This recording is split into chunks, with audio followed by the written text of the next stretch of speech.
परम प्रेममय श्री ठाकुर अनुकूलचंद्र श्रीमुख निःसृत पवित्र स्वास्थ्य सदाचार सूत्र ग्रंथ पाठ वैशाखर नवोत्सर्जन मोर परम पुरुष जे पुराणधनी कुलमालिक परम पिता तांक निकट यहाँ एकांत प्रार्थना प्रति प्रत्येक जपरी निरोग निरापद धीमान श्रीमान कुशल कौशली पराक्रमी क्रियमाण सुस्थ सबल चिराय होई बंची रुहंती आ मोर कातर प्रार्थना जेपरी से मंजूर करती।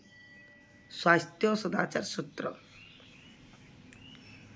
श्रम और क्षुधा को समीचीन परिचर्यार जीवंत रख सदाचारशील होई सत्पत्त जहा किछि ताहा विहित भाव ग्रहण कर निष्कासन मध्य कर तुमर व्यक्तिगत अप्रयोजनीय जहा किछि एहिपरि भाव सुस्थ अस्तित्व बजाय थाओ।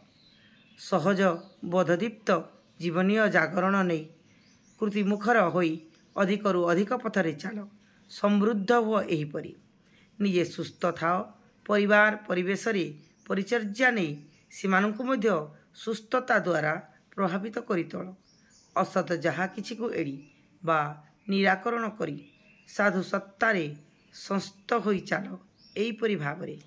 वाणी संख्या 50। जय गुरु जय गुरु।